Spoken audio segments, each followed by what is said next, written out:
everyone, good afternoon and welcome back to those of you who joined our previous sessions, and also welcome to those of you who just joined this plenary session. I would like to say Assalamualaikum warahmatullahi wabarakatuh. May peace be upon us all, and I hope everyone is still good with the level of energy that is still high. Although we are about to have the last session on the second day plenary today at IPA. So, ladies and gentlemen, since the morning we have had several, actually 3 sessions discussing about CCS and its business opportunities. And just before this one, we talked about how the role of gas could actually be very potential in this transition era. And now we are going to have a focus on the current key upstream projects and discuss how to accelerate field development to production. And with the discoveries in Indonesia like Gang North, for example, well, Indonesia's potential remains significant. So this is a good thing. However, businesses still find some challenges in fast-tracking development to revitalize domestic production and be less dependent on the import dependency. So let's delve into this topic, as now we will have to discuss those key challenges and what could be done to actually address those challenges by looking at the actual projects. So before moving on, let's direct our attention to the screen now, as we're about to see a short video in regard to the topic that we're about to talk about in the next session. Let's see it together. Acceleration and alignment on field development projects to address energy security. Produksi minyak dan gas bumi Indonesia dalam beberapa tahun terakhir terus menurun. Berdasarkan data SKK Migas, produksi minyak bumi pada 2023 hanya mencapai 605.000 barel per hari, sedangkan produksi gas bumi mencapai 5,3 billion standard cubic feet per day atau BSCFD. Sehingga rencana mengejar target produksi 1 juta barel minyak dan 12 BSCFD gas bumi pada tahun 2030 menjadi tantangan tersendiri. Melihat produksi yang menurun dan kebutuhan energi yang terus meningkat, Indonesia perlu merancang langkah strategis agar pemenuhan kebutuhan energi dari minyak dan gas khususnya tidak hanya mengandalkan lapangan-lapangan tua yang produksinya telah menurun secara alamiah. Pengembangan lapangan migas baru yang memiliki potensi besar menjadi kunci bagi ketersediaan pasokan migas untuk memenuhi kebutuhan energi Indonesia. Indonesia juga telah mengumumkan 2 penemuan migas besar tahun 2023, yaitu Blok North Genal di Provinsi Kalimantan Timur oleh Eni Muara Bakau dan Blok South Andaman oleh Mubadala Energi Indonesia. Sejatinya, para kontraktor kontrak kerjasama atau KKKS yang berhasil menemukan lapangan migas berukuran besar itu memerlukan dukungan pemerintah agar lapangan migas dapat segera berproduksi. Penemuan cadangan migas besar tersebut juga membuktikan bahwa sumber daya migas Indonesia masih sangat menjanjikan. Hal ini juga dapat menempatkan Indonesia kembali dalam prioritas pengalokasian investasi eksplorasi karena prospektivitasnya. Namun, kondisi itu perlu dilanjutkan agar penemuan cadangan migas yang berukuran besar dapat berlanjut hingga berproduksi secara komersial. Percepatan pengembangan lapangan tidak hanya mencakup aspek penyederhanaan proses bisnis, birokrasi, dan persetujuan, namun aspek-aspek lainnya, seperti komersialisasi dan harga, ketersediaan infrastruktur pendukung termasuk jaringan pipa gas, dan ekosistem rantai pasokan yang efisien. Diperlukan sinergi pemerintah untuk mendukung upaya percepatan dari penemuan cadangan, persetujuan Plan of Development, penyelesaian perjanjian jual beli gas dan eksekusi EPC, hingga produksi perdana. Hal ini menjadi tantangan utama di era transisi energi yang membutuhkan kebijakan baru yang belum ada sebelumnya. Sinergi dan kebijakan yang baik membuat rantai pasok energi dari hulu ke hilir menjadi lebih cepat, dan pada akhirnya mendukung terciptanya ketahanan energi di Indonesia. The goal is to achieve energy security in Indonesia, and definitely there are a lot of challenges and homework for all of us. And as some people say, keep the best for the last. Well, this is the last session, and I promise you this is actually intrigue ourselves in the topic that we'll be discussing, which is acceleration and alignment on field development projects to address energy security. And now let's see the remarkable set of speakers and moderator who will be presented in this next session.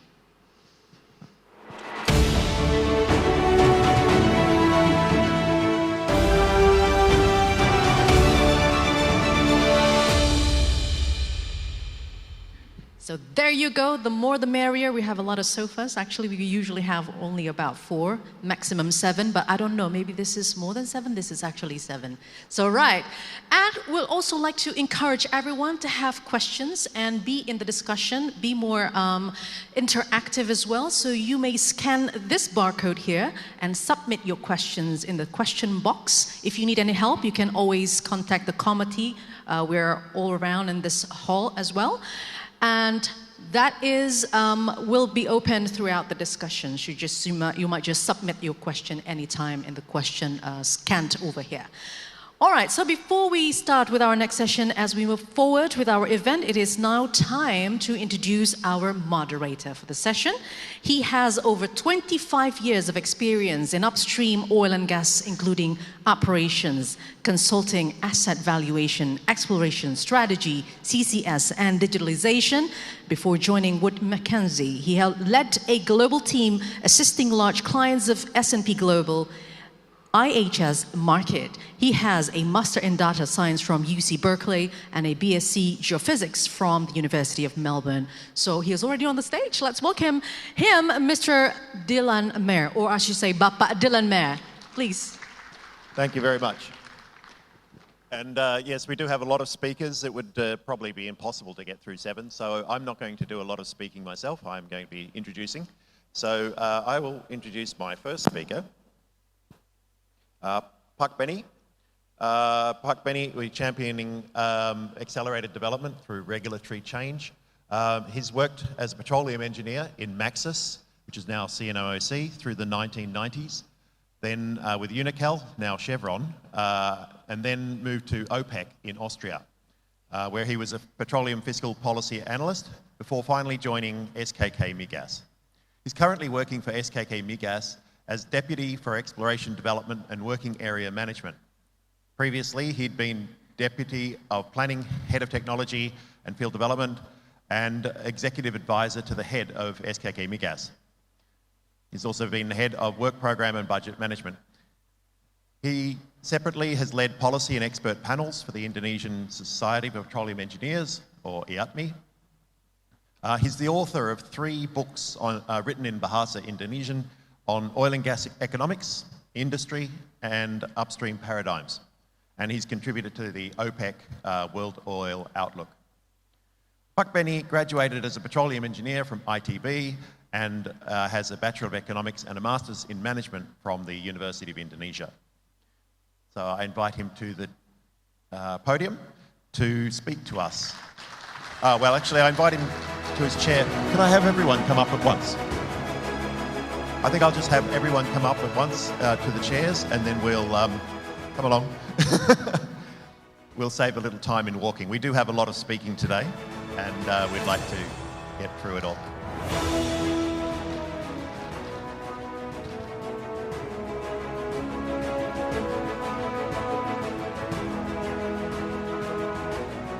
Okay. So our first speaker is Pak Benny, who will speak to us about accelerated field development through process improvement and cross-institutional alignment.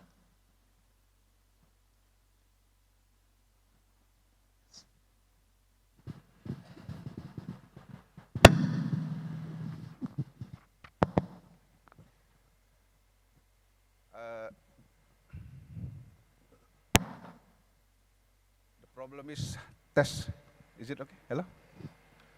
Kes, udah oke. Mundurin dikit. Oke. Udah bisa. Deket. Slide-nya dari sini aja nanti ya. Oke. Udah deh. Oke. Oke. Thank you very much, Pak Dylan. The problem is when you are here in front of us, you cannot clearly listen what is the instruction. It is clearly from your side, the voice. Okay, let me begin my presentation. Okay, Assalamualaikum warahmatullahi wabarakatuh. Thank you very much. Good afternoon, ladies and gentlemen, college. So this topic, we have 3 keywords. It's very important keywords. First, we are talking about the acceleration and field development, and of course, the energy security. Okay, now let me begin by showing the update of the LTP. As you know, the LTP was launched in 2019. We update it regularly, at least once, sometimes twice a year, based on the latest update of the data, of course. So, as you can see here, if we compare the original LTP, which was launched, as mentioned earlier, in 2019, and updated today, 2024, there are quite significant gap. The original LTP dash line with the update of the LTP. It was mostly because of the project delay of the on-stream, especially, you know, we remember from 2020 to 2022, we had a pandemic. So one of the reasons of the project delay, mostly caused by the COVID pandemic, partly because of the pandemic. We cannot blame the whole delay because of the COVID, but yes, of course, the COVID was the source of the delay of the project at that time. So the COVID window from 2020 to 22, almost like 2 to 3 years. So if you look at this, you know, our 1 million barrel oil per day, what was launched in 2019 will be achieved in 2030. It is no longer the case because, you know, it is not by chance. It shifted or delayed like 2 or 3 years from 2030 or maybe it's around 2032 or 2033. The figure more or less 1 million barrel. It is clear, you know, it is shifted. The LTP no longer 1 million barrel oil per day in 2030. In 2030, if you look at that, maybe it's around 800 or 850. This is for the oil. Okay. Next slide. Nah. Okay, this is for the gas. It's very similar. You know, on the left side, the PRMS. We took from the PRMS. I seen the publication from the UTMEC this month, which is, you know, the propel. Not, of course, from the UTMEC. UTMEC will exclude the exploration and some contingent resources. So the profile of the UTMEC is around maybe like a 6 or 6.5 BCF in 2030, which is fine from the UTMEC views. But from the SKK Migas, as a government institution, we would like to show the complete pictures of our potential. So we incorporate the contingent resources. We incorporate also the contribution of the exploration. So that's why this is the profile. But again, the 12 BCF, which was expected to be achieved in 2030, is no longer the case. It is shipped also around 2 or 3 years from now. Okay. Now let me move on to the exploration activity. We understand that without exploration activities, without massive exploration activities, the target is impossible to be achieved, you know. So this is the last 3 or 4 years exploration activity in open area. I would like to show you here. So there are 3 types of the activities: the seismic acquisition in 8 areas, and then GNG study, and also the aerogravity and magnetic activity. So we would like to have a massive exploration activity in order to achieve our target. The red color represents the ongoing activities now. We have reprocessing East Java area, and then also reprocessing in Gorontalo area, 3D seismic in Bone, and also in Seram, Southeast Seram, and reprocessing in Papua area. This is the ongoing activities.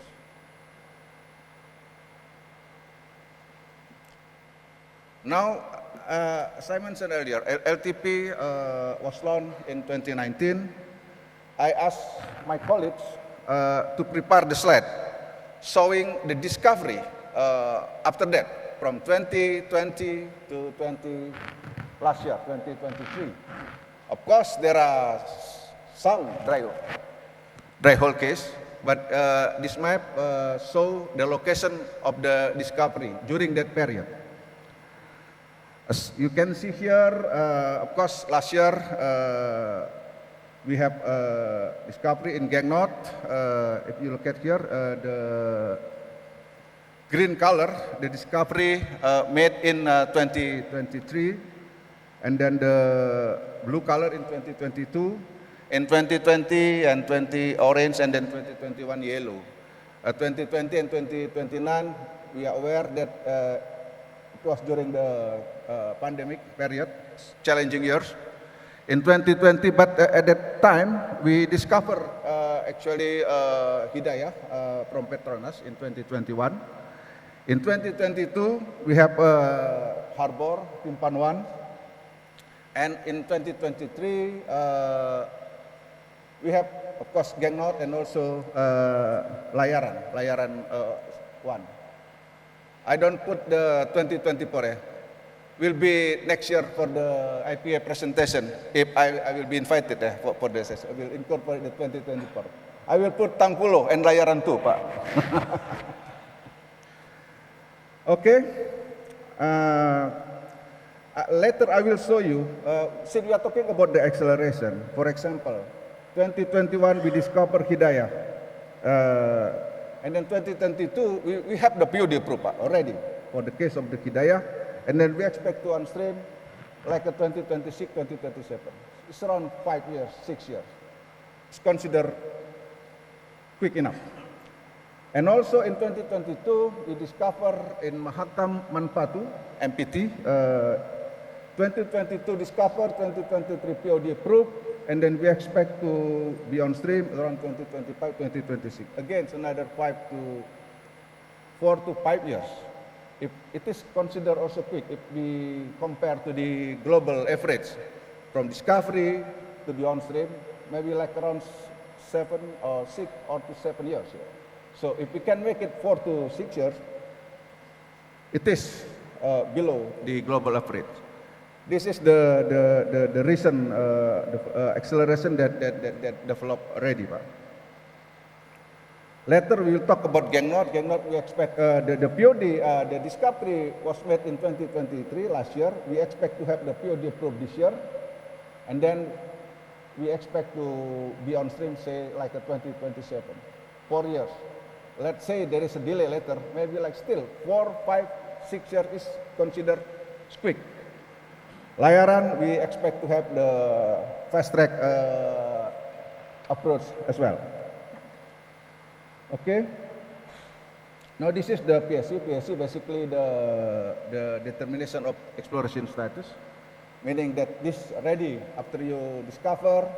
The SKT Migas will issue the PSE, and then meaning that ready for the submission of the POD, plan of development.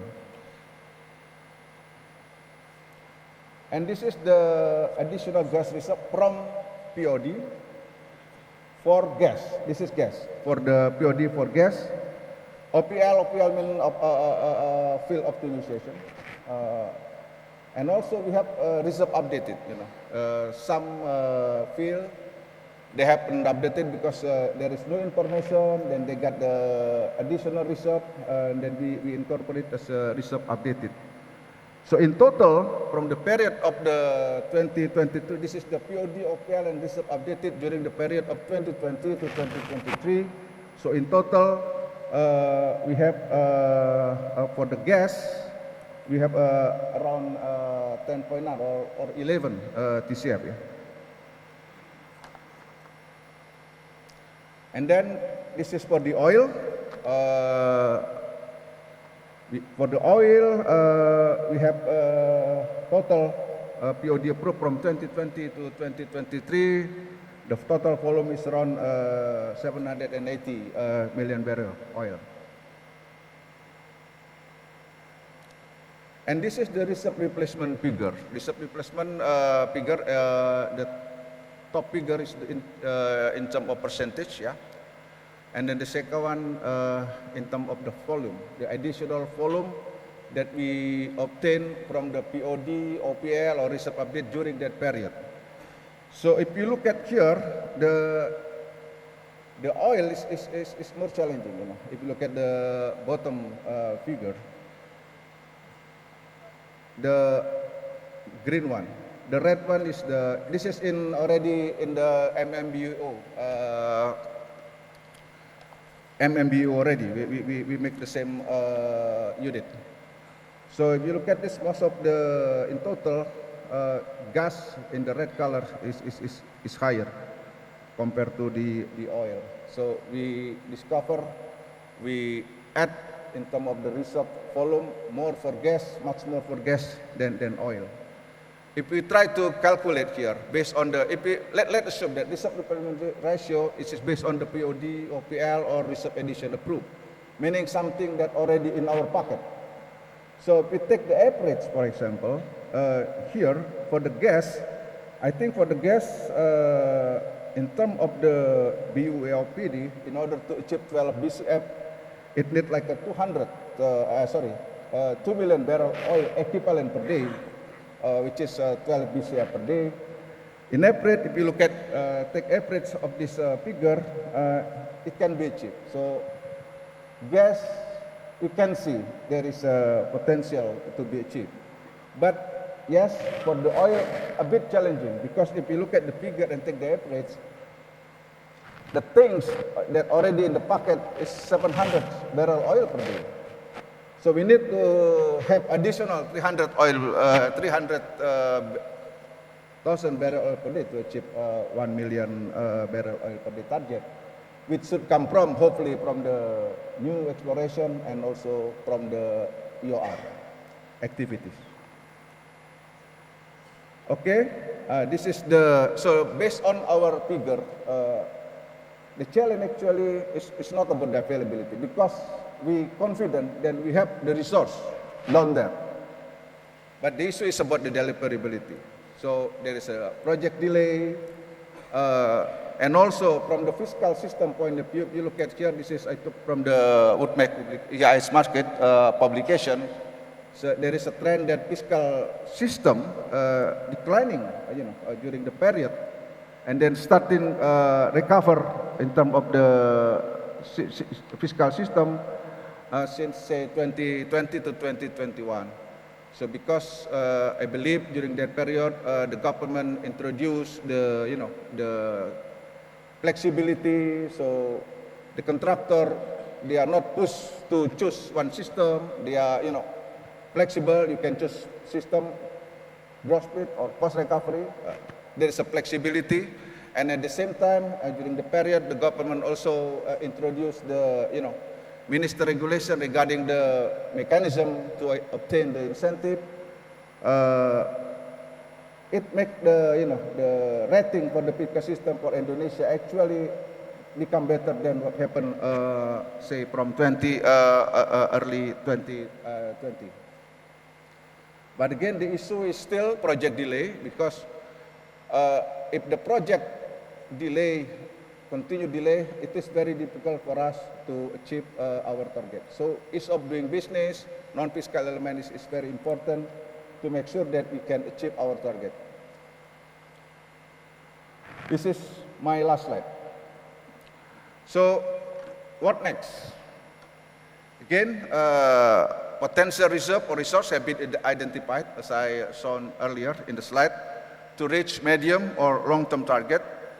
We expect no further delay in project on stream to ensure the production target will be achieved, or at least in the positive trend. The second one, the last 4 or 5 years show that there are some project acceleration from discovery, development, and production, as I showed also in the slide before, but slightly improvement are simply not enough. The third one, most of the project need additional incentive to achieve minimum economic threshold. Therefore, fiscal improvement continue need to be done to remain attractive. Non-fiscal in the form of the ease of doing business are also very crucial to ensure future project delay will be minimized. And the last, Strong energy security requires a new oil and gas governance model that is in line with the future challenges.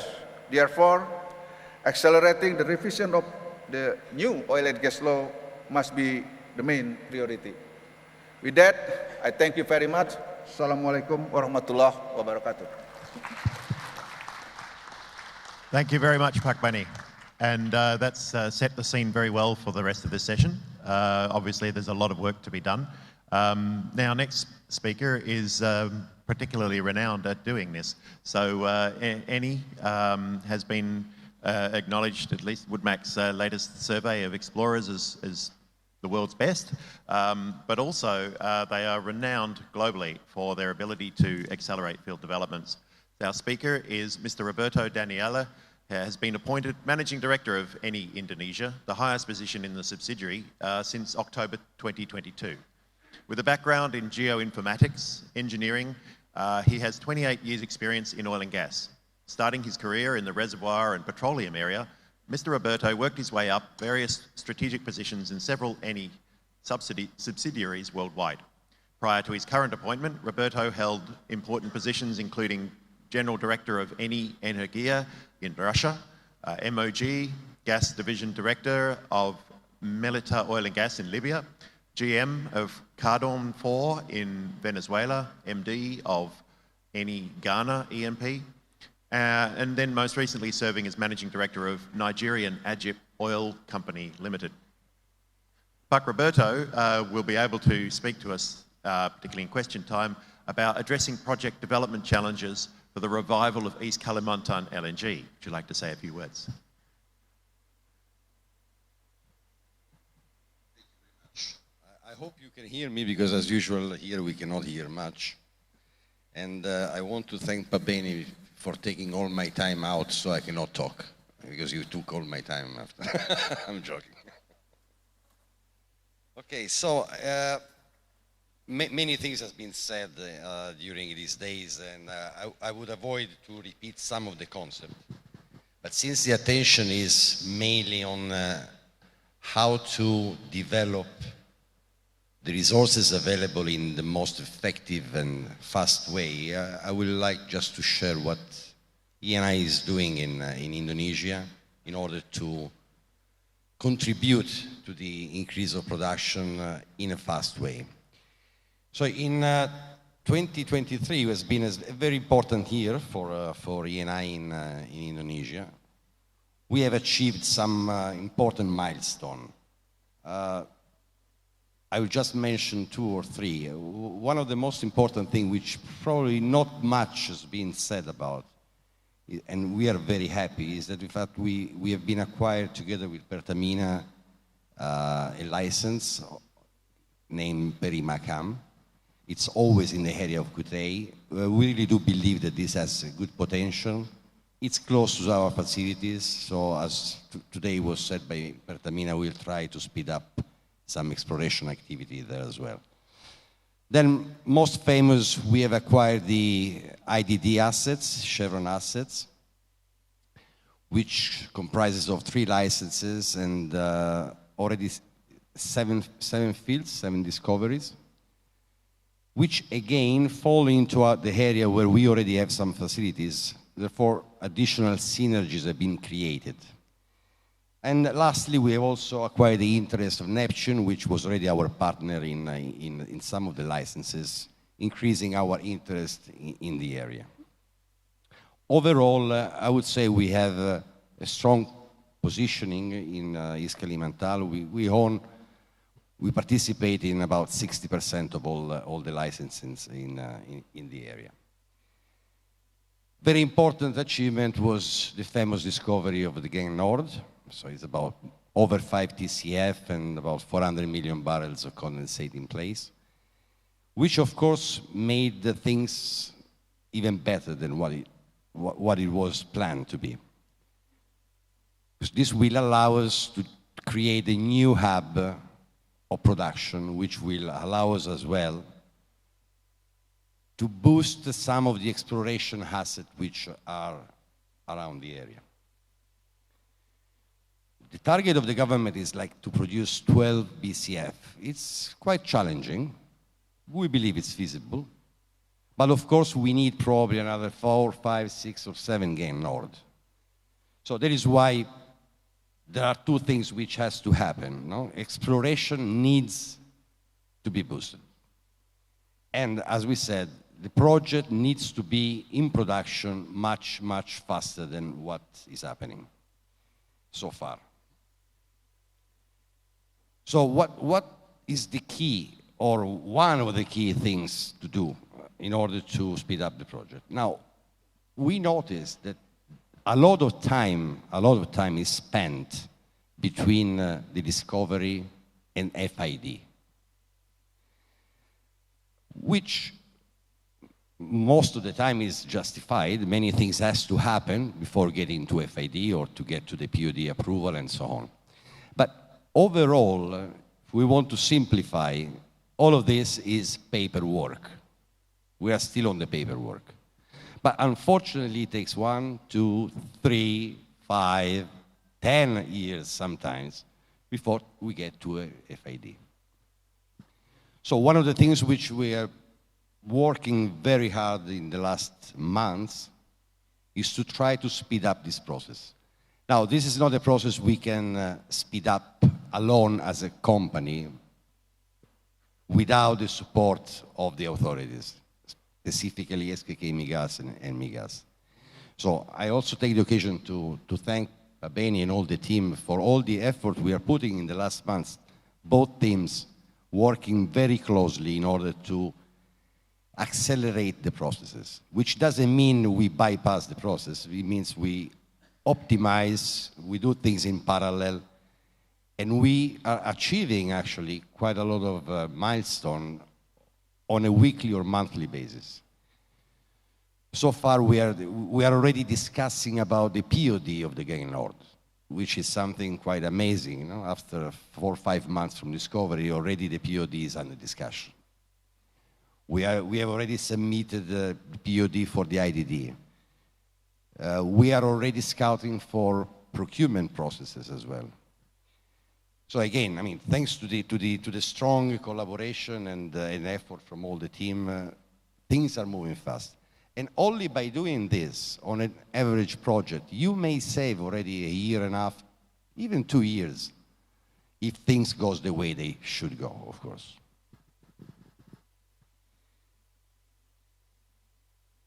Exploration. Exploration is fundamental. As we said, 12 BCF a day, we will never be able to do it if there is not another 3, 4, 5, 6 gain node in the area. What ENI is doing? We were planning before, let's say, last year plan was to have about 3, 4 exploration wells to be drilled in the next 4 years. We have reviewed our plan. Now we are up to 7 wells to be drilled in the next 4 years. We will start in July, and we will continue drilling for the next 2 years continuously, some development wells, some exploration wells, but we want to achieve 7 wells in the next 4 years. And we are also looking at opportunities even to increase the number. Another key element is that we are focusing on an exploration which again is close to existing facilities, which will shorten time to market, if successful, of course. And also making use of all the available facilities, not only our facilities. For instance, one of the key elements we have in East Kalimantan is the fact that there is the Bontang LNG plant. Now, having an LNG plant available makes a huge difference, very huge difference. Surely there will be work to be done as well in the plant, life extension of the plant, but it's there. So it's a key synergy which will support the development of all the fields. We will also acquire something like 9,000 square kilometers of 3D seismic in the next, in 2026-27.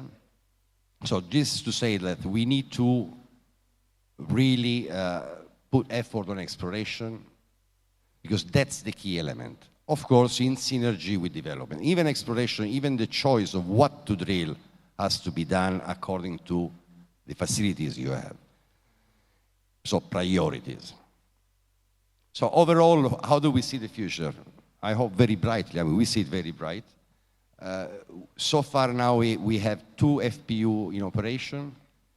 We will have a third one coming in with the Gang Nord, what we call the Nord Hub, which will allow us to develop 2 fields.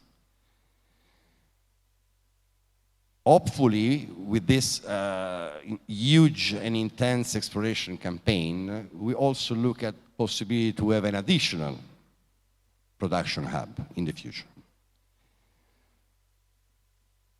So overall, again, I believe that maximum effort on exploration, very close collaboration with authorities, SKK Migas, they are doing a great job.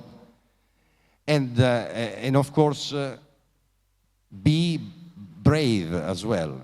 You know, one of the things which sometimes oil companies do, and we used to do as well, we are not doing now here, but it's like, okay, let's drill the commitment wells. We should do more than that. So we really need to believe and be more aggressive in exploration. Of course, on the other side, the government needs to give us support and incentive. I will not name them, you know them all. So it's important that also the government regulation are updated according to the needs of the industry as well. Thank you very much. Thank you very much, Pak Roberto, and hopefully the future, while it's very bright, is also very soon. Right, next speaker is Pak Awang. Pak Awang Lazuardi is Director of Development and Production, subholding Upstream PT Pertamina Hulu Energy, and is also an IPA board member. He has been a President Director of PT Pertamina EP Sepu 2020. Other Pertamina roles include VP Operations and Production at PHE, Senior Production Manager at PHE ONWI, Production Manager for Sepu, and a Petroleum Engineer. He holds a BSc in Chemical Engineering from ITS and a Magister of Management from Universitas Airlangga. Pak Awang will speak on oil and gas as natural strategic projects, which is more of in his role as an IPA board member. Thank you, Dylan. Bismillahirrahmanirrahim. Assalamualaikum warahmatullahi wabarakatuh. Selamat siang, good afternoon, ladies and gentlemen. It is an honor for me to be here amongst the distinguished guests, professionals, and also well-experienced person. I'm speaking here is not on behalf of PHE. I'm speaking here actually from as a IPA board.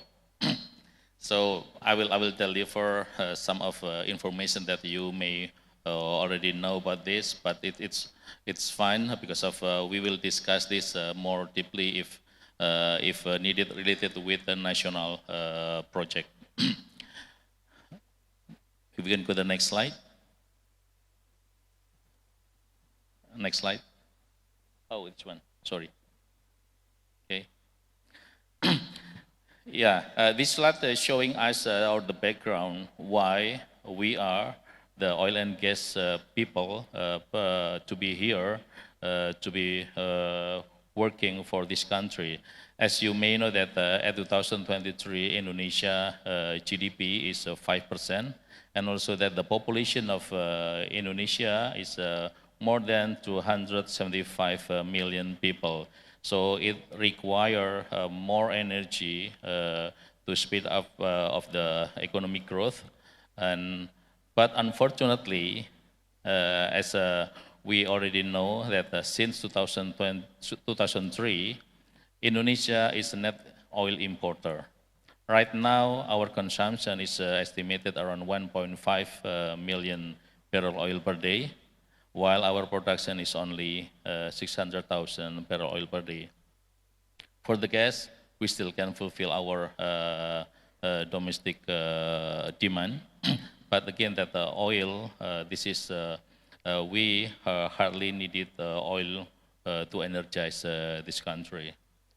if we go to the top right picture, that's showing us the portion of the energy demand, the composition. Yes, that oil and gas, the portion is getting lower and lower because of we expect we'll have new and renewable energy. But in the term of the absolute number, the requirement or the demand of crude oil and gas is keep increasing. That's why oil and gas project is still needed. Maybe still the forecast is up to 2020, 2050, 2060. What we are now is 2024. So we need to be have a big discovery, big project to produce oil and gas to energize the country. At the same time, we understand that we have three lemmas of energy. The first, yes, we need to have energy security, but also the energy must be affordable, and at the same time must be sustainable for environment. That is our challenging now. I believe that each company has a program for the decarbonization. One CEO said that decarbonization is a must to go and to grow. So that is our challenge now. Okay, this is just an illustration, the process of oil and gas business that we, the professionals here is maybe already know. But the thing that I'm going to talk is about the box, the inside the red box. That is the process. What's shown on the screen is that is the typical process in Pertamina, as a Pertamina Upstream Development Way. I believe that each company has the similar process, starting from initiation, selection, define, and also the execution. Each company has their own system. We have to high innovation to how to make this process here more streamlining without sacrificing any of accuracy when we decide to do the final investment decision. And of course, the execution will be the challenge also, how to deliver the projects on timely manner, safely, fulfill the objective of the project. In terms of oil and gas project in Indonesia, our government, Indonesia, defined some of projects that categorized as a national project. This is because of the magnitude of the projects is have a big impact to economic growth of this country. For example, that IDD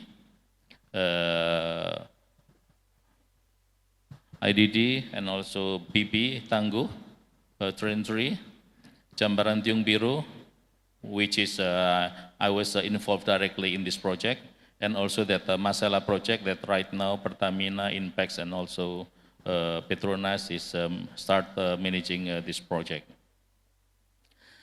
It doesn't mean that the other oil and gas project is not important. Maybe the scale of smaller than this project, but the other oil and gas projects still important. Remember that at the first slide I show we really hardly needed oil to energize to fulfill the demand of Indonesia. In terms of opportunity as a national project, of course that as a national project we are on the spotlight for other stakeholders. This gives us more energy how to work, how to deliver the project on timely manner as expectation of the stakeholders. And the second one of the opportunities that it will be regularly monitored. I just inform you that as my experience as a director of Pertamina IB Cepu, that managing Jambaran Tiung Biru project, that's one of the national project. On a monthly basis, we had meeting with the KPPIP, that is a committee to provide, to speed up the infrastructure, priority infrastructure. So in case any challenges or obstacles that we require some help from government, our government very helpful and to coordinate with other stakeholders to try to solve the issue. But again, challenges. As we know that 2019, I believe that all projects delay. There is no project can be delivered on timely manner during that time. COVID still at that time is as a big challenges for the project. And also that the contractor's performance as well as the gas or LNG demand from customer. Because of if we look at the gas demand, will be challenging in the next 3 or 5 years because of some projects will be online at the same time. That is another issue. And then the second challenge is that external political factors.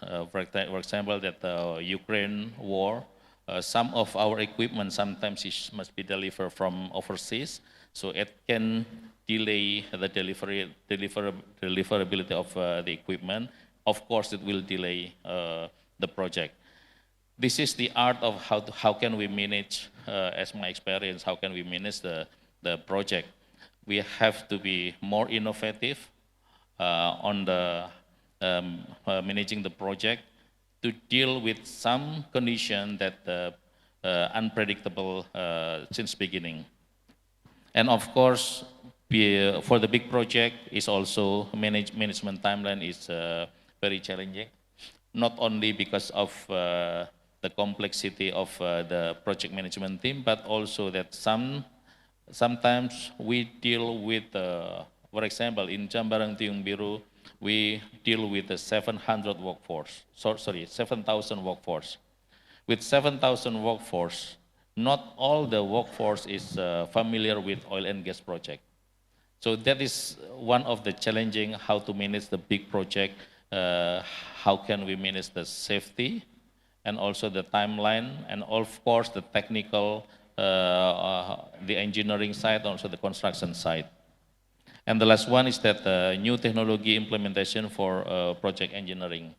Maybe for the new technology will be something that still questionable and need to be proved. That's also the challenge of the project. Ladies and gentlemen, this is my last slide. As a summary of my presentation, please allow me to encourage myself and others to think deeply 3 words that may support us to deliver this objective. The first one is that realize. So all stakeholders, government, project owner, SKK Migas, other government officials, our community and other stakeholders realize that Indonesia still need energy from oil and gas. By having that realizing, so they will understand that oil and gas project is very important for us. And then the second word is understand. We must understand our roles as a project owner, our roles as SKK Migas, our roles as other stakeholders, government, etc. So our roles, each of us will play important roles to deliver a project to achieve the objective. And then the last one is that collaboration. Without collaboration among the stakeholders, it is impossible to deliver this project on timely manner to fulfill the demand of energy of Indonesia. I think that's all from me. Thank you, and I back to Dylan. Assalamualaikum warahmatullahi wabarakatuh. Thank you, Pak Awang. And yes, national strategic projects has a lot of scope still there with a lot of projects not included yet. The next speaker is Ibu Rosa. Ibu Rosa Permata Sari is Director of Strategy and Business Development of PT PGN. Previously, Ibu Rosa has been Director of Engineering and Operations at PT Pertamina Gas and the Group Head of the Program Management Office there. Ibu Rosa holds a degree in Civil Engineering and a Global Leadership MBA from ITB, a Master's in Industrial and System Engineering from the National University of Singapore, Executive Education from AALTO University. She's a doctoral student currently in Science in Management at ITB. Recent awards include Indonesia's Young Business Leaders Award, Top Digital Award, Top CIO, and Indonesia's Most Powerful Woman 2023. Ibu Rosa will speak on debottlenecking, market and infrastructure to enable commercial gas development. Thank you, Dylan.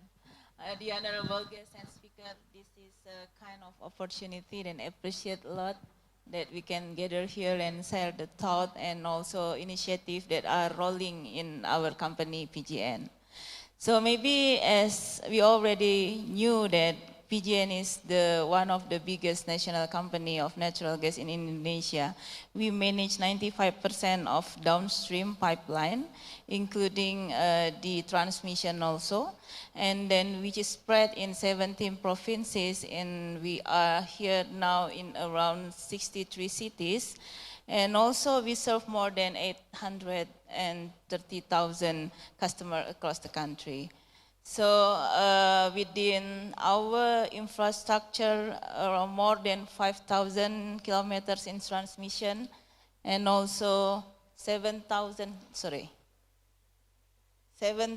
kilometers in distribution pipeline. We believe that we can deliver the natural gas, and we are fully committed to utilize more to fulfilling the natural gas demand in this country. So would like also to mention that our business portfolio spectrumized from the upstream to the midstream and downstream.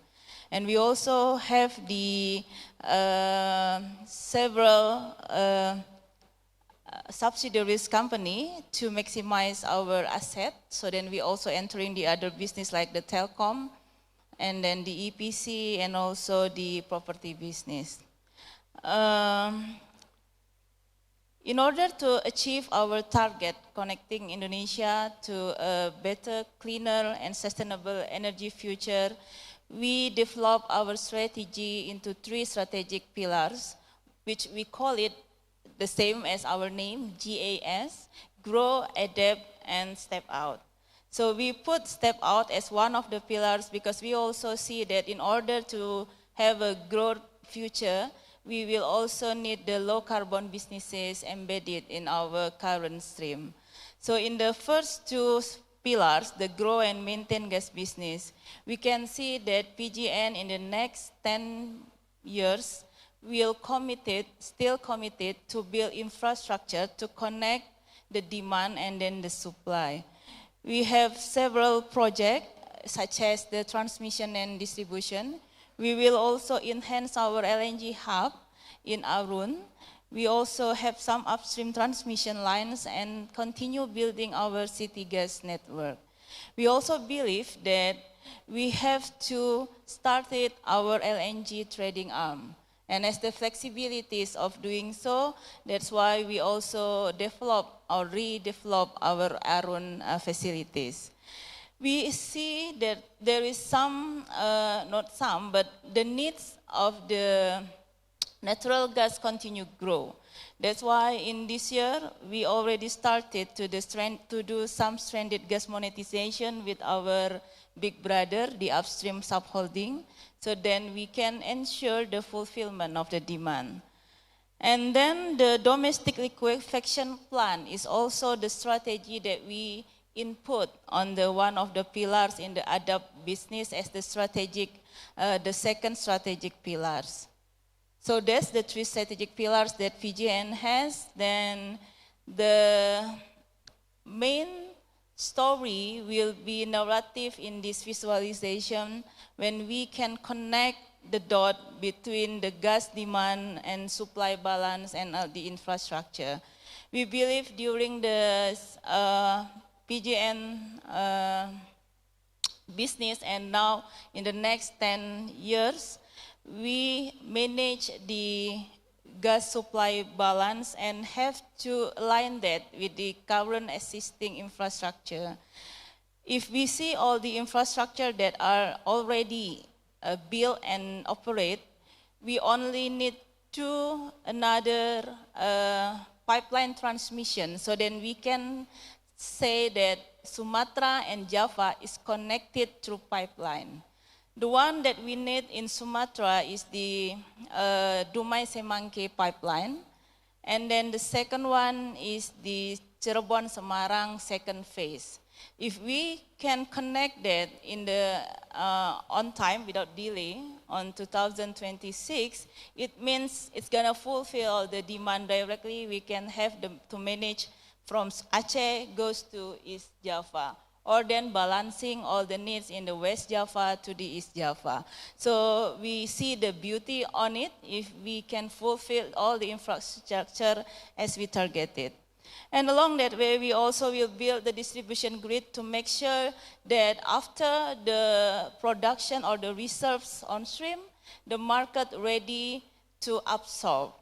So then it will be having a same understanding with the customers in industrial state or then the residential state, and then the smelter and also the electrification is very urgent. So then we can develop the market and also the infrastructure and finish at the same time. So my last question will be, what key success factors that PGN thought should be there in order to make all this idea happen is the synergy and the alignment between three factors, which is the supply side, the mature, and then the growth of the demand, and the last one, the efficient infrastructure. And PGN has a fully commitment to build those things in the same pace as we becoming the commodity aggregator and also the infrastructure aggregator. And maybe last one that I might not share before, that we are not only committed to develop west of Indonesia. We are now also define how to utilize more for the east of Indonesia. That's why we will build and revitalize the infrastructure that we have in the east of Indonesia. We'll enhance our Lamong regasification so then it can connect the demand in the Bali or then east of Indonesia, the South Sulawesi, and also Papua. We believe that the growth is not only in electrification, but also in the industrialization and then the petrochemical side. So last thing to close that, again, we are fully committed for all the producers to have the collaboration together to make sure that things happen and Indonesia will have a better fulfilled energy in the near future. Thank you. Thank you, Ibu Rosa, and that's certainly a lot of work ahead of you. It's a lot of Indonesia to connect. Our next speaker is Pak Scott Cremin. He's currently Managing Director, Indonesia for SLB, based in Jakarta. He's worked for SLB for 22 years, starting out as a wireline field engineer in Aberdeen, North Sea. After that, he travelled around the world and held many line management and functional lead positions, including Quality and Safety Manager, Southeast Asia, Deepwater Operations Manager, Gulf of Mexico, Regional Operations Manager, Scandinavia, Global Vice President, Wireline, Technology Manager, and prior to this, HR Director for the Middle East and North Africa. He has a passion for safety, for people, for diversity and inclusion, and is an active advocate for change. He and his young family enjoy living, working, and travelling in wonderful Indonesia. Scott will speak to us about overcoming cost inflation. Terima kasih Dylan. Selamat sore yang sangat saya hormati. Ibu Meti, selaku Executive Director IPA, Pak Benny, Pak Roberto, Pak Awang, Ibu Rosa, Pak Naser, Pak Dylan, serta Bapak dan Ibu hadirin sekalian, saya sangat senang berada di sini bersama Anda semua. So today, I've been asked to talk a little bit under the theme of acceleration about what can be done to overcome some of the inflationary pressure that we see throughout the supply chain. And of course, I'll try to talk from maybe two perspectives. On the one hand, we are a supplier. We are proudly entering our 95th uninterrupted year in Indonesia, helping to support the industry here. But we're also a buyer. In fact, the first slide, I wanted to just give you some numbers from last year. So last year, these numbers represent our business in Indonesia. So we dealt with almost 1,000 suppliers last year to conduct our business. We only had about 1/3 of those suppliers under an active contract. And from all of those suppliers, we raised almost 60,000 POs to deliver our business. But one number I wanted to draw attention to was the fact that actually 40% of those POs were spot bids. And we know that wherever we have a spot bid, that we have increased exposure, whether that's reduced suppliers, more exposure to price escalation, or perhaps the inability to verify the ownership of some of those suppliers. We know that we have an increased exposure. In addition to that, we actually also had to deal with over 20,000 shipments, half of which were domestic, but half of which were international. And wherever you're dealing with these shippings, you are again exposed to many inflationary pressures that are beyond your control. The second thing I wanted to highlight was on safety. So despite the pressure to reduce costs and keep inflation under control, of course, as an industry, one thing we can't compromise on is safety. But sometimes that comes at a cost. Of course, we have the moral imperative to make sure that we have the utmost safety. As an industry, all of our companies, it's the #1 priority. But we also know from history that where we fail on safety, where we have major safety events, it actually also significantly impacts production and the timeline of some of these projects. So they need to invest there in safety to ensure that projects stay on time is an imperative. We continued to do that as a company last year, and I'm proud to say that we had our safest year on record in Indonesia, and it's something that we continue to invest in. But it's also something that we have to ensure that the suppliers we use, those 975 suppliers I mentioned, also have a very good safety record and are able to demonstrate that to us, okay? The next thing I wanted to talk about, and I think this has been mentioned several times today, is on continuing to attract investment to make sure that you have maximum competition in the country. I think the first key element that Indonesia does fantastic is to have a clear, consistent plan. I think every presentation I've seen so far in IPA has mentioned the 2030 ambition. That's well understood by all of us, and it's something that helps us to focus and explain why we continue our investment across Indonesia. One thing that we hear from our suppliers and that we understand is that actually the more accurate we can make the scope as we conduct these commercial activities, the more room we have to optimize costs and remove waste together.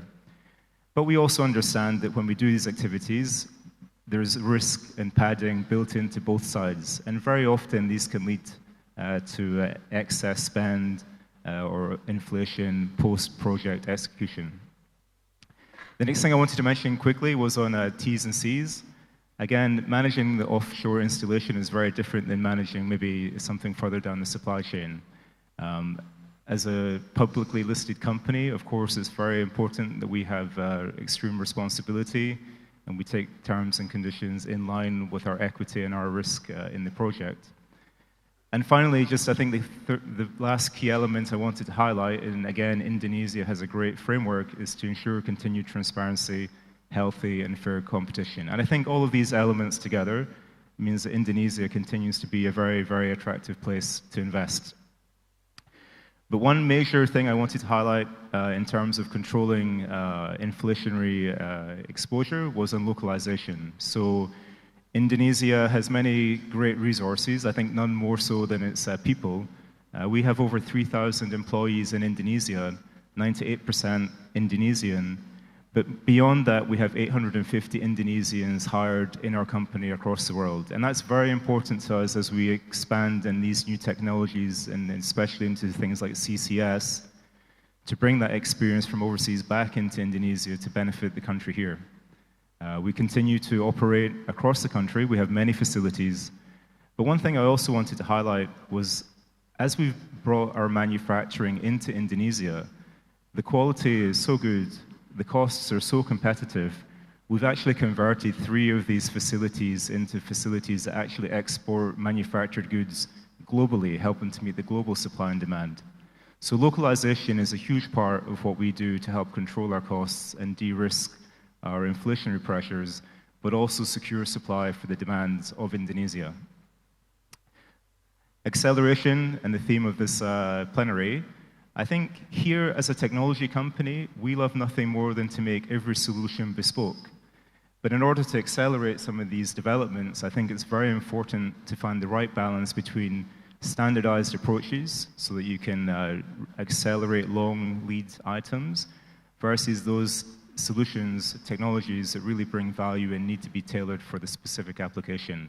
And I think we need to work together to find that right balance to help accelerate some of these projects. Timelines, similar to scope, I think are very often there's safety factors built into both sides. But I think the more that these timelines are understood, the better we can work together to, again, remove that buffer and remove cost and de-risk the timeline of supply. And finally, I think a very key element in making sure that there's no project delays is to ensure that there's healthy cash flow for all the suppliers across the supply chain. For every company and every supplier, cash flow is important, of course. But for some of the suppliers that we work with, the smaller suppliers, cash flow is critical. If they don't have the right cash flow, their companies can very often cease to operate. So making sure that we have good cash flow, whether that's through digitalization of the cash flow process, different financing schemes for suppliers, is something that we're very focused on. A couple more slides.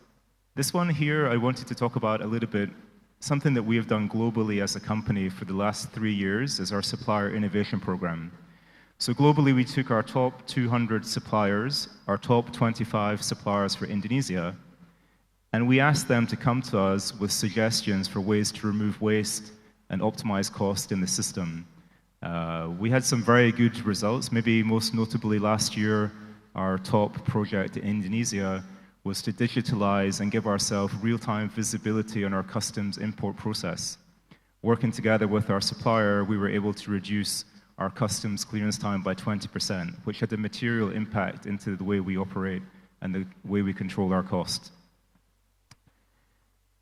Finally, on sustainability, I just wanted to mention 2 things. First, the supplier innovation program that I just mentioned demonstrates to us that actually sustainability doesn't always have to come at a cost.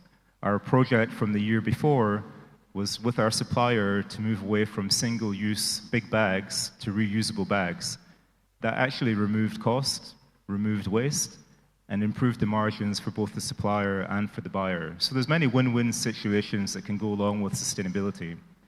And the second thing on sustainability I just wanted to mention was that we are committed to helping Indonesia deliver their net zero targets. By doing that, we will deliver on our net zero targets. But we also have to incentivize and ensure that our suppliers that we use are aligned with that and that we ensure that they have their own sustainability programs and incentives as well. So finally, my time is up. Last slide was just, I think it's been mentioned by every panelist, that I think we must continue to collaborate, work together, and by doing so, we can control inflation, reduce costs, and make sure that we accelerate some of these very important timelines for these projects for Indonesia. So sekali lagi, terima kasih. Thank you. Thank you very much, Pak Scott. And it might not always be obvious that there's a connection between inflation and acceleration, but of course, anything that makes a project less attractive will slow things down. It'll fall off priorities. And if we do accelerate a lot of projects simultaneously, then these kinds of things do get inflated. Our last speaker today is Pak Naser. Sorry, my notepad is misbehaving. Naser Al-Hajri is the Senior Vice President for Operations in Southeast Asia for Mubadala. He's responsible for managing Mubadala Energy's non-operated businesses in Southeast Asia.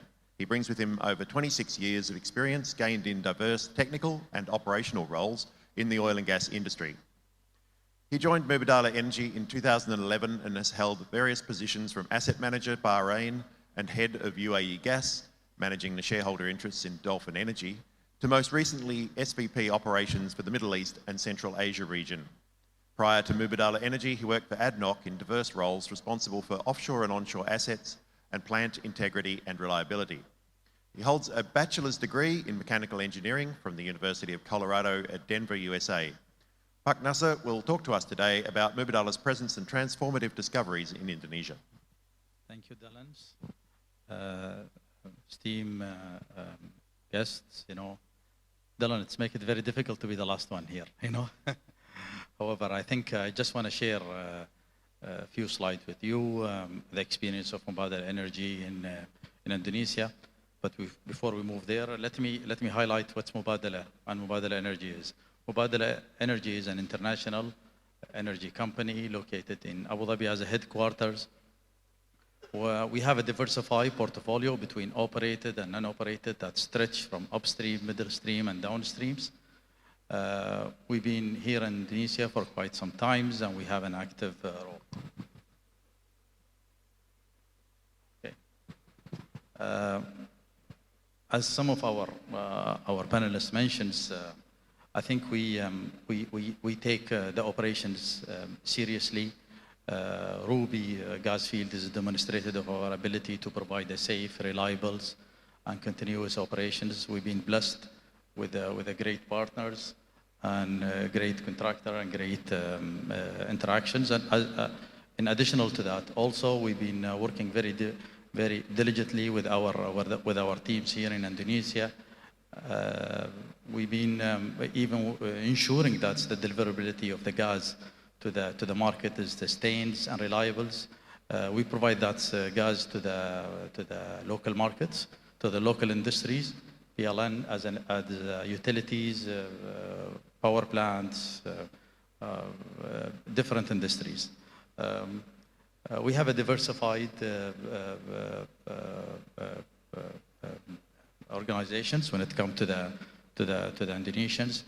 We also enjoy a very safety and sustainable efforts. We thanks to our operation here in Indonesia, we are enjoyed around almost 8 years without LTIs from the startup of the facilities. That's also a commitment from our teams to the safety levels of our operations.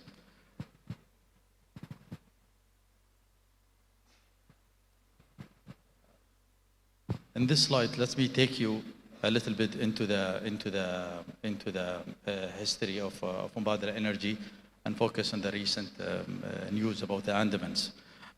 We are committed as Mubadala. We are committed to grow our business in Indonesia, and especially for South Andaman. You can see from this slide that we've been engaged in South Andaman from 2011, to go through all this activities, and with the recent discoveries in Layaran 1 last year, that's brought into the discovered resources around 6 TCF, and the recent discovery that you heard it 2 days back on the Tinkulu with 2 additional TCF of gas in place with high quality.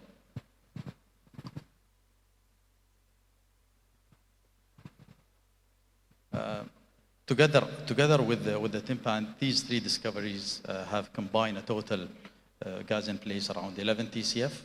We believe that those are the game changers for the Indonesia, and those game changers will contribute to the Indonesians' energy ecosystems.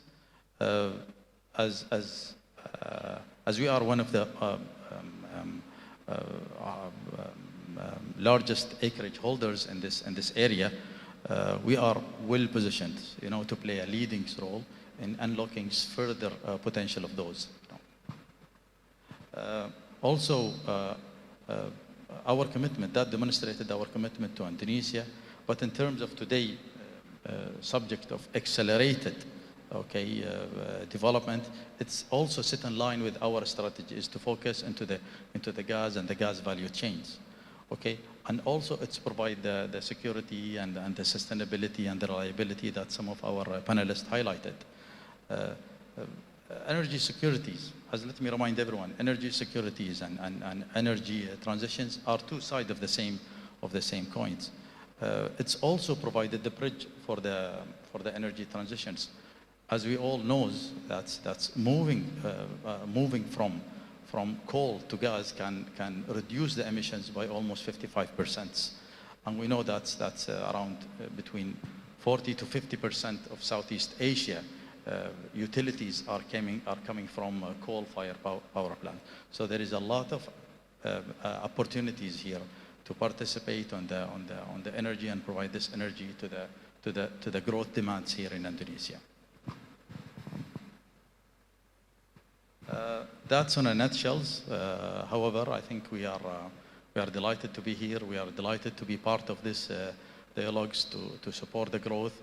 And with our recent activities and discoveries that we have it on Andaman, that's also a step change for us to go into the aggressive mode. But I think one thing that I need to highlight is the word of collaborations. I think everyone here has highlighted the word of collaborations. I think we without collaboration will not be where we are. We need to collaborate more with the suppliers, with the vendors, with the partners, with the regulator, with the policymaker to ensure that the accelerations and the pace of those development come at the right level at the right times, and also to provide it with the right qualities, okay, to deliver those sustainable gas to our customers. Dylan? Great, thank you very much. Dr. Naser.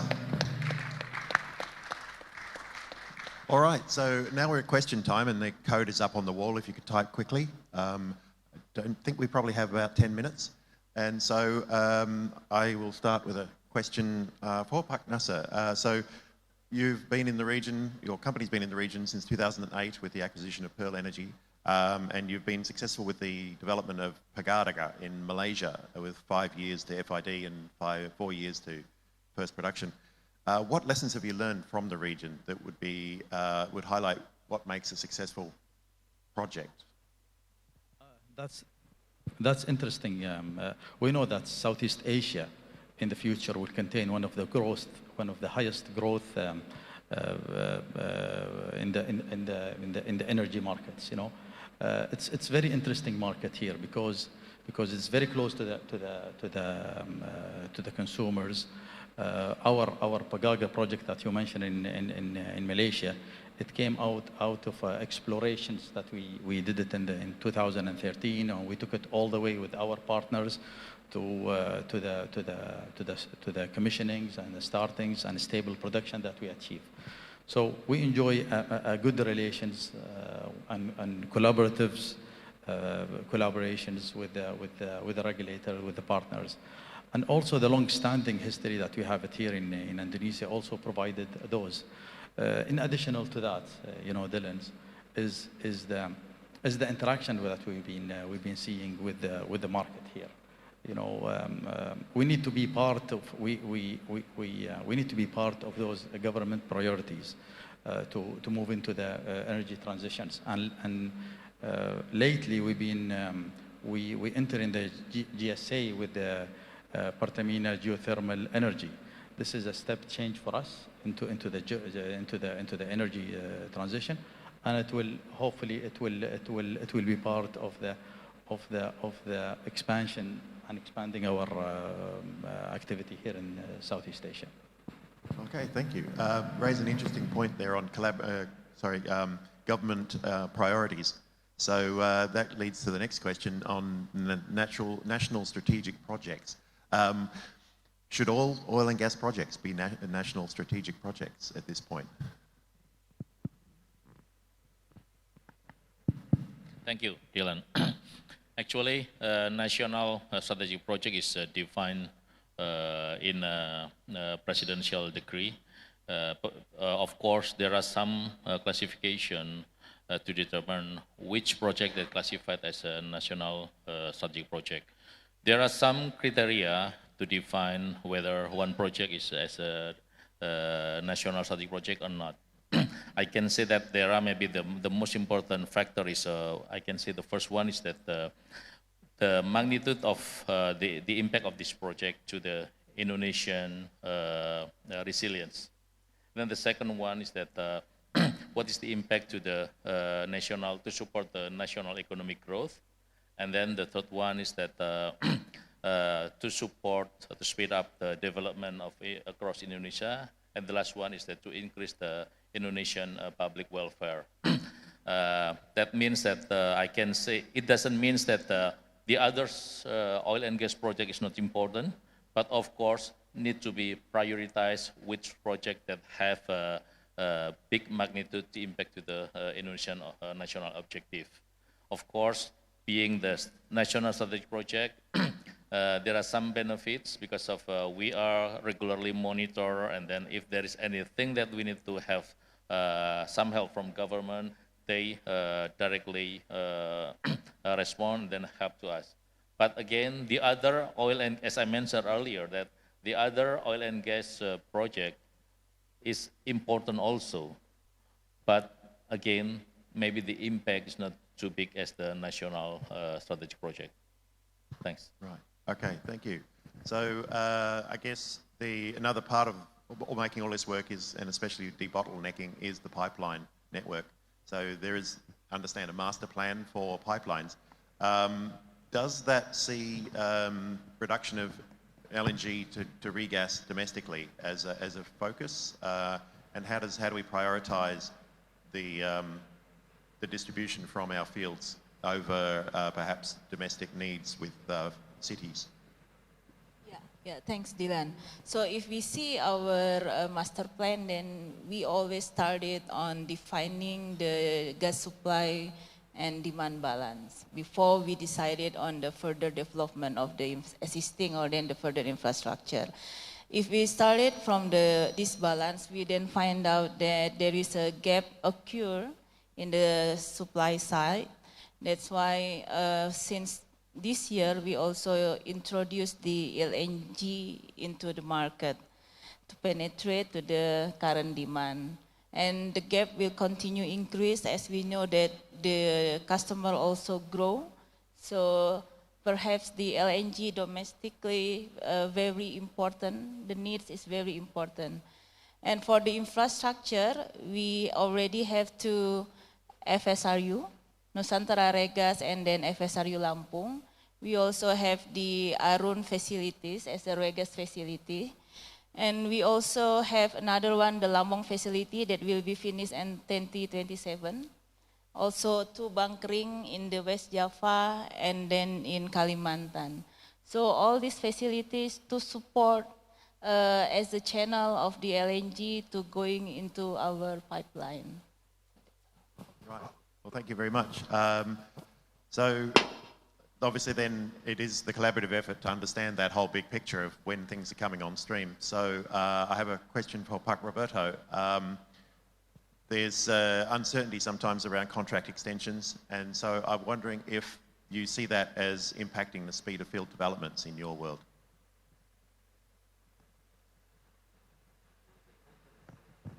Yes, contract extensions. So, and which can delay a project if there's perhaps not an extension in sight. Not particularly, to be honest. I don't really see a big issue on that. All right. Normally, you move once you have enough time, no, ahead of you in order to develop. Now, one thing actually I didn't say before, and I would like to highlight since we have Mr. Scott here. Is, I mean, project deliverability depends a lot on the market supply. You know? So as Scott was saying, I mean, they are suppliers, but they are buyers as well. Now, the market is totally crazy, especially if you work today in a deep offshore, it's amazing. So maybe one of the things which could be seen is probably a different way to do business for both for the oil and gas company and for the contractors and the government as well. Setting up some system, I don't have a solution, but maybe some ideas, some framework agreement. I mean, even the suppliers, I mean, the service company need to invest. I'll give you an example. If you want to have today an installation vessel, you need to wait 2 years. This means that nobody's investing. So everybody is taking the benefit without investing. So probably together with the government and all the service company, we should sit down and find other strategies in order to have more equipment available in a shorter time. Thank you, Roberto. So yeah, I noticed from the slides you were showing, Scott, that you have a lot of spot bids. What causes that? Yeah, I think the main issues we see for that high number is typically either infrequency of demand, more, say, unique items, or very often in Indonesia, especially the remoteness of some of the projects. And those combined mean that we're not able to have all of the items we use under a long-term negotiated contract. Having said that, and of course, where you're in that situation, you know that you're typically more exposed to maybe single bidder. You're not able to have multiple bids. You maybe sometimes don't have time to verify the background of all of your suppliers, the safety record, the financials, etc.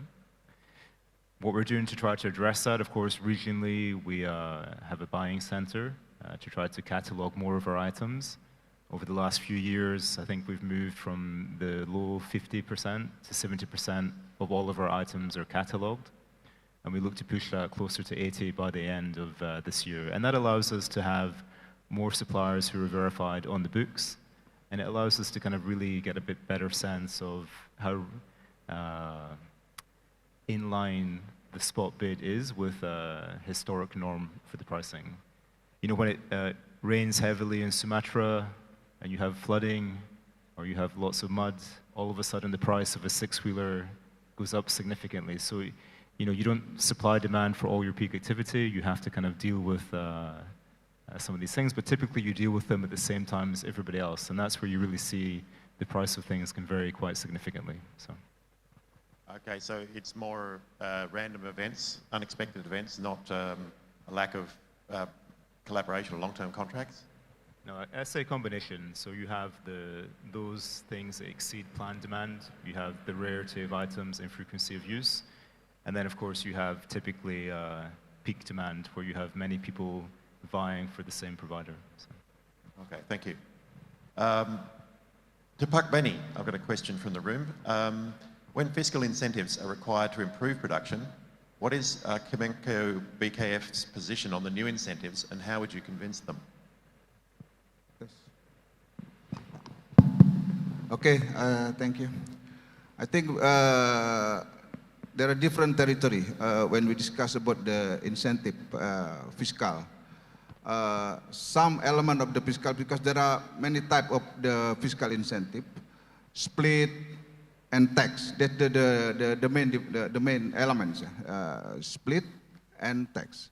So split basically under the territory of the Minister of the Energy and Resources, and then tax is under the Minister of Finance. So when we discuss about the incentive during the POD, normally we would try to use the incentive under the Minister of the Energy and Mineral Resources, which is split, investment credit, etc. So if the incentive require the additional, fiscal, such as exemption of tax, and then or the related to the tax, and then of course we need to get the approval to the Minister of Finance. But based on our experience, we should try to use the fiscal element under the Minister of ESDM first. If it is not enough, and then of course we need to work together to convince the Minister of Finance. Later we will together with the Minister of Finance to convince that this project really need support from the tax issues such as tax exemption in this case. Thank you. Right, thank you. Okay, I had a question and it disappeared, and I've got another question. Okay, for Ibu Rosa, how is the regulated gas price, which includes capping transportation margin, affecting the development of pipeline gas by PGM? a very interesting question.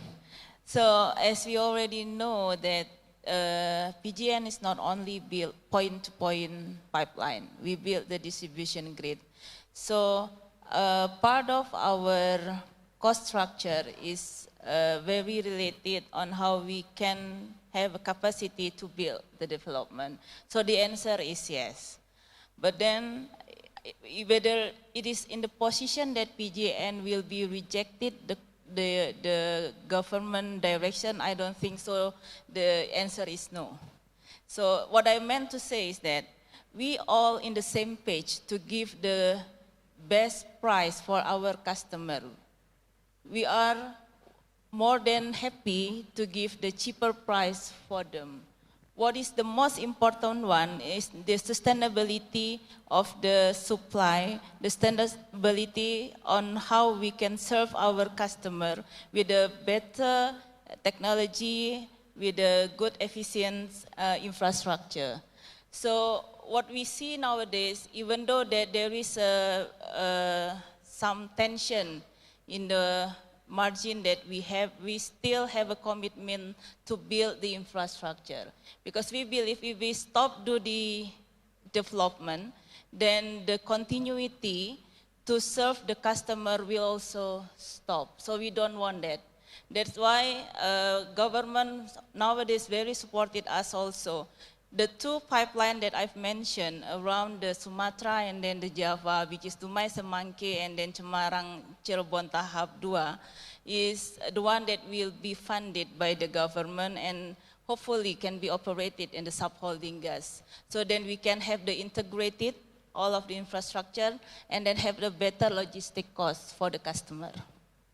Okay, great. Thank you very much. And as our time has just run out, I'd like to thank all of our speakers, Pak Benny, Pak Roberto, Pak Awang, Ibu Rosa, Pak Scott, and Pak Naser, for a very engaging conversation today. And hopefully we can accelerate our field developments through collaboration that's already being displayed. Thank you.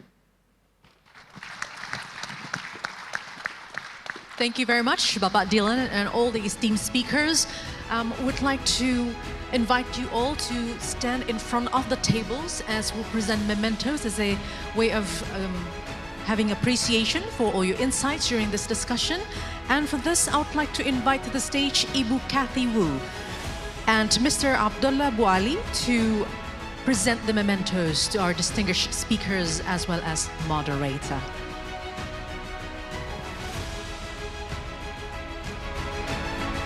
Okay, first of all, I would like to begin with Mr. Abdullah Buali, who would present the memento to Ibu Rosa Permata Sari first. Or maybe to Pak Benny Lubiantara, because it's on the very last. To Pak Benny Lubiantara. Rosa. To Ibu Rosa Permata Sari, to Bapak Awang Lazuardi, to Bapak Roberto Daniele, and the last but not least to Pak Benny Lubiantara. Thank you very much for all of your insights.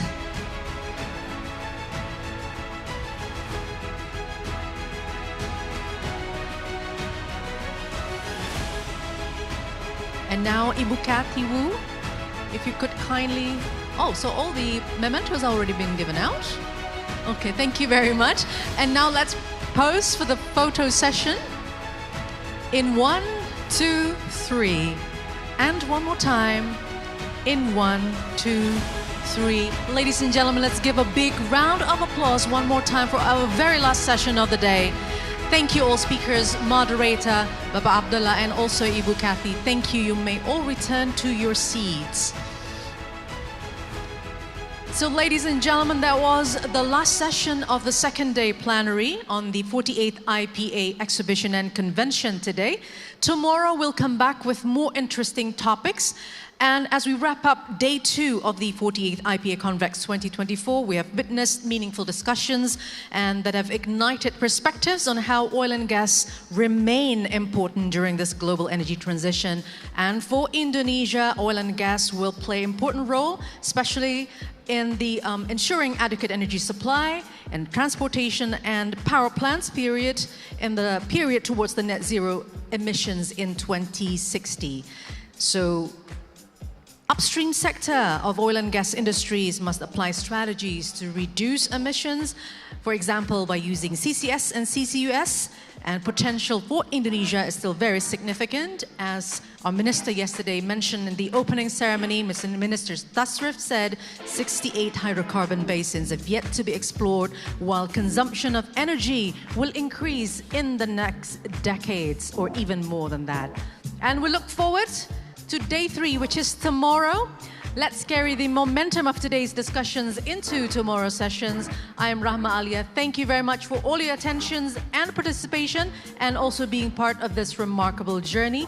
Have a restful evening, and see you tomorrow for another insightful discussions. Goodbye, and hoping to see you at 9 a.m. in the morning tomorrow. Good evening.